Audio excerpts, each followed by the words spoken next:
Greetings, people. Greetings. Paul Danger McLean here. And AJ McLean. Here. Here. Or there. We want to talk to you. Who are we addressing in the group? Reach for Raw. Reach for Raw, that's it. Hello. Green Smoothie Challenge. Remember that? The other day I put up a video and I spoke about the Green Smoothie Challenge, and I said how the next video you heard would be just Annette talking about how triumphant it all was.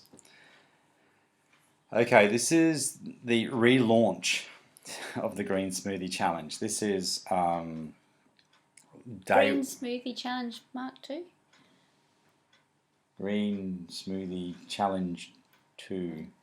Right. And the reason it's whatever I just did to is because what is it now? The 9th of, and this should be No, day. it's the 10th.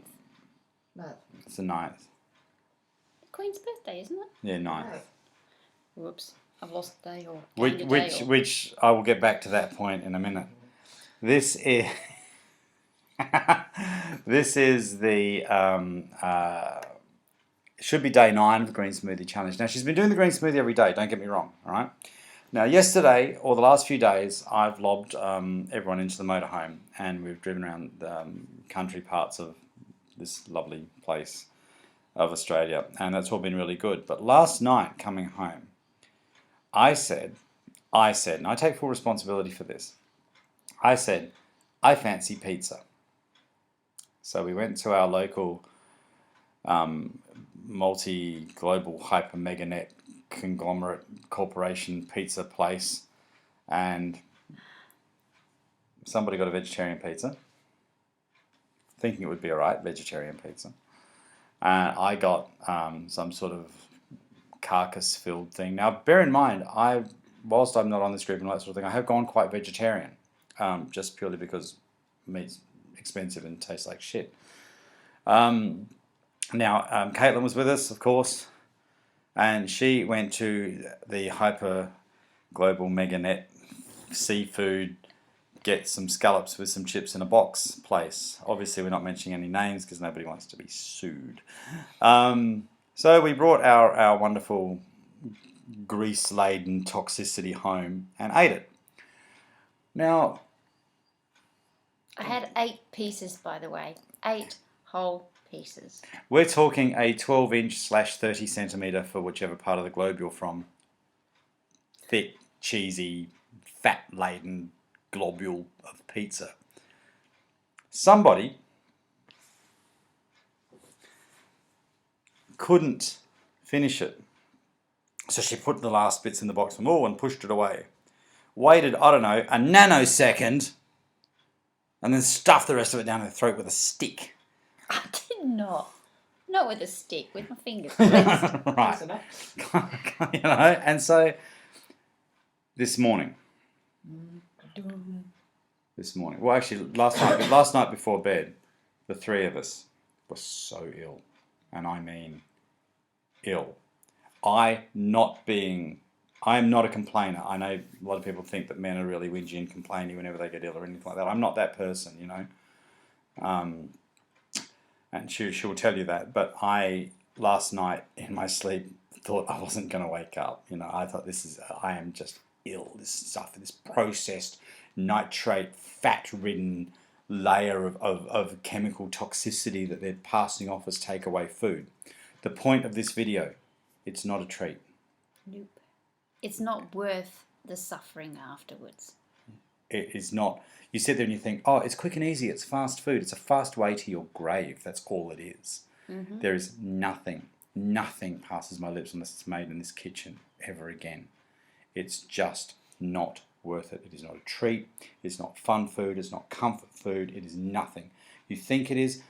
Years ago, I was a competition martial artist. The reason I tell you that is because when I was a competition martial artist, I was still living with my parents, and my mother was the worst cook in the history of worst cooks. You look up inedible shit, there's a picture of my mother cooking, right? So I lived on burgers, pizzas, chips, beer, you know, everything. And I was a competition martial artist. So somewhere still in the back of my psyche is the little me with the 27-inch waist, the 4% body fat, living on takeaway food.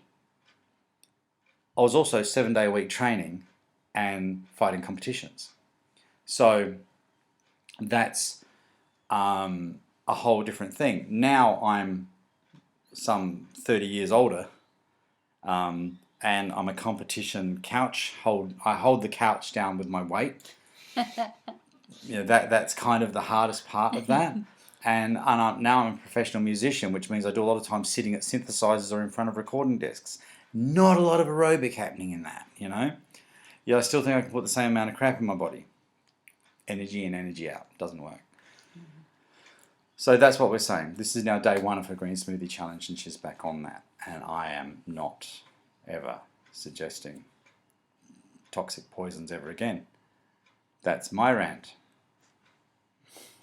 I don't particularly have a rant. I just like to say that with junk food comes sufferings afterwards. Like today, my vision. I just can't focus on anything. Everything looks blurry. Even as I'm looking at this now, it's all blurry as far as I can see. Colours are dimmer. Yesterday, I was sitting in the truck. We were going through countryside, and it was so bright and vibrant. Today, it's just bleh. And that's how I feel. Bleh. I feel really stodgy. My head hurts. All my bones ache. It's not worth how much did we pay for it all up? About $50. We threw $50 down. Now I collect vintage synthesizers, and the girls have had to say to me, for God's sake, you can't just throw $400 to $1,000 around willy nilly just because you've seen something else shiny with more knobs on it. Well, I might as well. Yeah. I might as well. If we're going to throw $50 a meal down to feel this bad, no nutritional value, I want another synthesizer. We could have spent the $50 on really good fruits and vegetables and had a really incredible meal. But salad sandwich. Salad sandwich for you, yeah. You love your salad sandwiches lately. But we didn't. We basically just dropped the bundle. And we need to get back on track. So that is it. This is day 1 now, 9th of June. So her green smoothie challenge starts again. Now, she started again this morning, had it this morning, that's great. Yep. And we're about to have a salad. Well, I'm about to have a salad sandwich for lunch. I'm going to make now. some juices. It is the only way. What's the whole point of this video? It's basically to let all of you know who are thinking about, I'll just grab that chocolate bar, I'll just grab that burger, I'll just grab this, I'll just grab that little bit of takeaway, that hot dog for lunch, whatever, it's all good. Yeah. You're talking to the person who survived. And I mean, seriously, I'm not trying to be funny. I know everything tends to be a joke with me, but my mum is abysmal cook, seriously. Ugh. So until I was 28 years old and living with Annette, I lived on, from the second I got my own transport, be it bicycle, even before I had a car, as soon as I had my own money from after school jobs, junk food was it. It was the only way I survived. Hungry Jack's in Australia or Burger King in America was my temple. That company got me through my teens, But I'm sure back in the day, I've gone back and tried it now, and it just tastes different. It's more processed now. Comment withheld. Yeah. And it's the same with everything. Local chip shops. There used to be a great local chip shop down here, fish and chips shop. I don't know what they call them in other parts of the world, but chippies. And he used to do hamburgers, and I'd go down there and I'd grab a hamburger from that guy. That was all. It all seemed different. Now, it all seems vile. Yeah, but, it does. Yeah. And this person here is the one who introduced me to junk food, because I never used to eat it when let me tell you that story. When I met her, she was like roughly 50 kilos, had like 0% body fat, was lifting weights every day, was in absolute peak. We met in a martial arts class. That's how we met, and she actually beat me. She actually knocked me down, Yeah, I let her. No, I didn't. She actually took me down. It was great, and so that was all good. within a year, I'd ruined that completely because I'd introduced her to my eating styles, right? And I taught her to be an Australian champion couch holder as well. So like she went from being this person with a gymnasium to this person with an arse groove in the couch, you know, like, and that's And a big ass groove as well. the you can't do it. I mean, it was great those years ago, you know, when I was like in my 20s. Yeah, sure, no worries. And this isn't about age. I'm not one of those people. I strongly disagree with that. Well, you can't do that now you're older. You couldn't do it when you were younger. You were just too stupid to realize that. Yeah. That's a thought, and I'll stand by that statement too. I'll argue that with anybody, because I can still do a lot of things which I was doing and we were doing up until last night. We were doing really, really well. And then she had the idea of getting pizza. Oh, if we weren't on camera.